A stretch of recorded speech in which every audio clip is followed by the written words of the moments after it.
Salve, salve, nação tricolor. Bom, pessoal, vamos falar um pouco de São Paulo.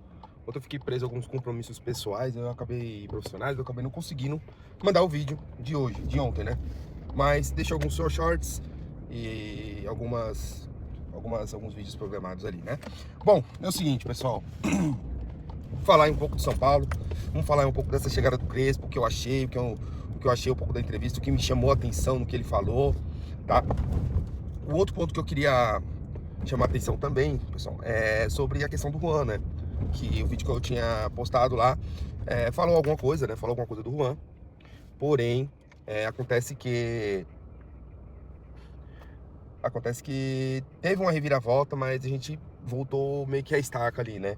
Enfim, falar um pouco do Alan Franco também, tá? A renovação dele. E falar também com relação aos zagueiros, né? Do São Paulo, né? Como que o Crespo tá vendo, como que a diretoria tá trabalhando junto com o Crespo, né? Mas antes disso, deixa seu like, se inscreve no canal, tá? Para que a gente sempre esteja trazendo aí novos vídeos, informações, enfim, do São Paulo, tá bom? Então, bora pro vídeo. Bom, pessoal, é o seguinte, né? São Paulo aí, né, apresentou o Crespo nessa terça-feira, no caso, né? E aí ele falou algumas coisas lá que eu achei bem interessante, né?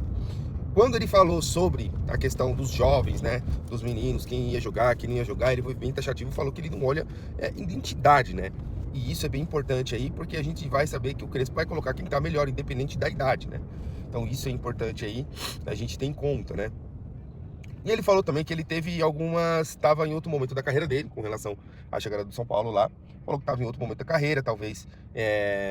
Não teve essas palavras, mas acho que na chegada dele ele comentou que ele teve a oportunidade aí até de estar trabalhando aí nesse Mundial, né? Com times europeus, né? Mas quando veio o São Paulo, ele falou que ele parou tudo e falou, não, vamos escutar, vamos resolver o que tem que resolver, mas a gente vai fechar. Então não teve muita burocracia para fechar. Burocracia com relação a salário, todas essas questões. O mais burocrático foi a questão jurídica mesmo ali do contrato, né? E aí, uma questão que ele se emocionou quando falou do São Paulo, né? Quando uma conterrânea dele lá de um veículo lá de Buenos Aires, né? Perguntou, né, sobre o porquê da escolha lá de São Paulo, tudo, e ele comentou, ele falou, não, o São Paulo é uma coisa que é inexplicável, tem alguma coisa aqui no ar que é diferente, então ele até pediu uma pausa ali, se emocionou e tal, né? Acho que muito por conta dessa identificação que o Crespo teve com o São Paulo, né, na sua chegada. O Crespo entende aí que o trabalho foi interrompido de maneira muito abrupta, sem muita necessidade, que o time estava melhorando naquele momento, né? Então, assim, vamos ver como que o Crespo vai se comportar aí à beira do gramado, né? E eu espero aí que dê muito certo, porque ele dando certo no São Paulo, o São Paulo dá certo, né?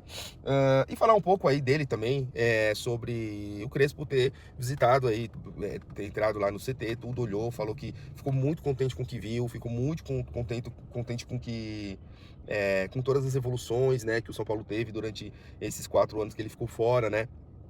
Então ele viu ali o TecFoot, né? Ficou muito impressionado, né? Ficou muito impressionado com relação à estrutura que tem sido reformada, né? Mudou bastante coisa. Então acho que é importante a gente dizer aí que o São Paulo teve uma certa evolução, até com o Refis Plus, né?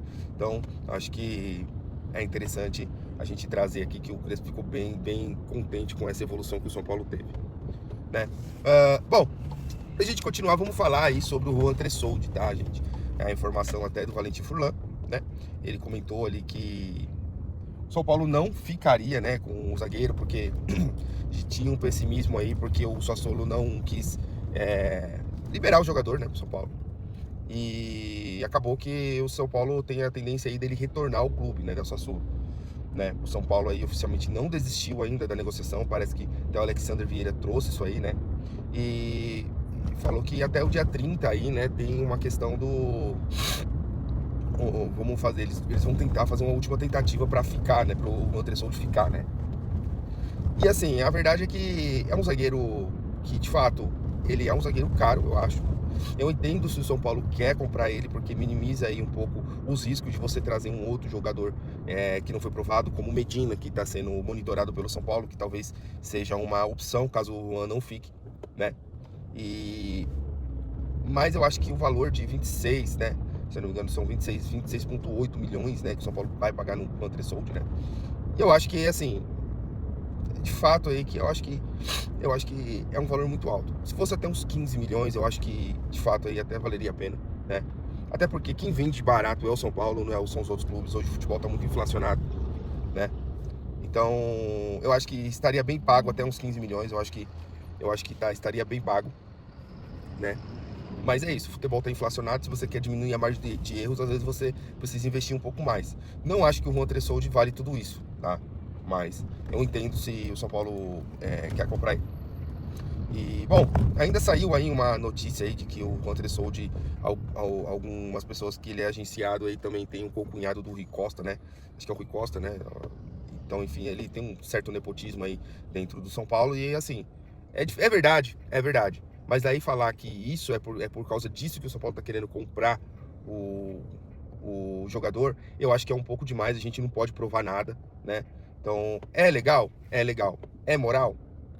A gente fica meio sem saber, né? Se é ou não é, como que é essa situação, tá bom? Então, na minha opinião, é isso aí que eu falei aí. Eu acho que é um zagueiro muito caro, eu achei caro. Eu entendo que o futebol tá inflacionado, mas se o São Paulo pagasse pelo menos 15 milhões nele, eu acho que estaria de bom tamanho. Agora, renovar o passe dele por 26,8 milhões por obrigação de compra, caso ele atinja uma meta aí bem baixa, igual fez com o Marcos Antônio, eu acho que é um tiro no pé, porque é um valor muito alto. E o São Paulo aí teria que desembolsar por obrigação, não por opção, né? Então, é isso do Juan Tressoldi, tá, gente? Pra gente continuar, vamos falar aí sobre a questão dessa busca por alguns zagueiros, tá? E o São Paulo tá buscando, tá monitorando o mercado. O Medina veio aí com relação a o scout scoutou ele, né? E é aquilo que eu falei, é um zagueiro que é um zagueiro de 23 anos, tá? Tem até que bons números lá na Ferroviária. Ferroviária é um reduto de jogadores do Bertolucci, né? Então o Medina estava sendo monitorado aí com relação, um zagueiro novo, tudo, mas é um zagueiro que não foi provado em times grandes, né? Então ele deu uma caminhada aí por mercados mais paralelos aí do futebol brasileiro, né? De equipes menores, né? Mas daí se você chegar aí no São Paulo e você desempenhar, é uma outra questão, né? Você vir num clube grande onde tem pressão, tem torcida, tem aquela coisa, né? Um time grande, enfim. Então, assim, claro, você só vai saber se você testar o jogador. Mas se você paga 7, 8 milhões e esse jogador não dá certo, é mais difícil você recuperar o seu investimento, né? Então o São Paulo não tá podendo dar tiro no escuro. Então eu entendo quando se fala nessa questão, né? Enfim. E tem outros jogadores da base ali que estão à frente, que dizem que é muito talentoso. Por exemplo, esse Igão, né? O Igão é um cara muito talentoso. Tem o Osório, tem outros aí também que tem um bom nível técnico, são muito talentosos, né? Mas tem até um que era volante, né? E foi pra zaga, tudo, né? Mas agora eu não lembro quem é, não lembro se é o Osório, ou se tem um outro jogador, agora eu não lembro. O Gabriel Furna comentou isso aí no Tricolaços, né? Quem não viu a entrevista dele no Tricolaços, veja, é muito importante para entender um pouco de base, um pouco sabe, de jogadores, né? Enfim. Então, assim, tem alguns jogadores aí que são importantes, são da base, né? Que pode ser que surja aí no profissional no próximo ano, que a gente tenha aí, que o Crespo possa utilizar, né? Até esse ano mesmo pode subir, não duvido, tá bom? Então acho que é isso, tá? Com relação a zagueiros, né? E aí vamos falar um pouco do Rian Francisco, tá? Como que o Crespo tá vendo o Rian Francisco, como que a diretoria até passou algumas coisas para ele e tudo, né? E o Rian Francisco, cara, a gente sabe que ele é um cara que ele não é um cara de área, assim, de pivôzão, né? E aí a intenção é aquela história que a gente tinha comentado há alguns vídeos anteriores, quando o Dineno chegou, quando tava o Caleri lá, que é o seguinte: o Caleri ou o Dineno, eles são atacantes o quê? Mais fixos, né? São atacantes mais pivô, né? Um atacante mais de referência de área, não é um atacante tão móvel, né? Agora, o Rian Francisco ele já não é aquele atleta do embate, né? Não é um atleta de fazer o pivô, enfim. Ele é um cara mais técnico, né?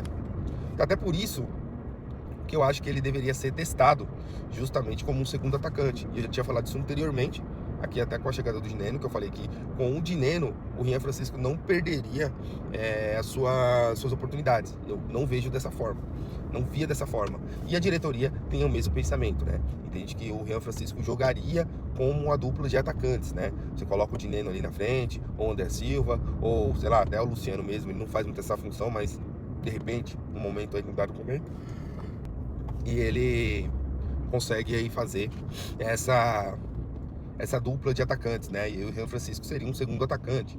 Essa é a função que o Crespo talvez vá observar o nosso querido Rian no São Paulo, né? Sabe que ele é um cara, um moleque muito talentoso, tudo, mas é isso, né? Um outro ponto, acho que até falando um pouco do Crespo, avaliando o nosso elenco, que ele não sinalizou uma negativa para a negociação do Bobadilla, tá? Ele pediu que ficasse alguns jogadores, por exemplo, o Pablo Maia, o Ferreirão. Ele falou se pudesse manter esses jogadores, ele quer aproveitar, mas o Bobadilla ele deu aval para a diretoria que eles podem negociar o Bobadilla, né? Até entendo, porque o Bobadilla não é um primeiro volante, ele é mais um segundo volante, né? E ele é um cara que não tem aquela pegada física, tudo, né? A gente pode ver nos jogos dele. Ele até tem um bom passe, assim, tudo, mas não tem um nível de competitividade legal. Eu não vejo o Bobadilla num nível de competitividade bacana, tá bom? Então acho que é isso, pessoal.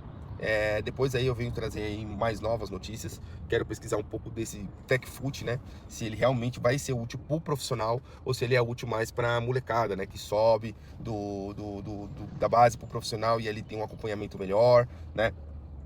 Teoricamente o TechFoot ele não vai fazer uma evolução mágica nos atletas de ponta já. O que ele vai fazer é potencializar essa molecada, vai ajudar os jogadores que já atingiram o seu nível mais máximo fisicamente, vai ajudar para que eles tenham um nível acima, mas essa questão aí de você ter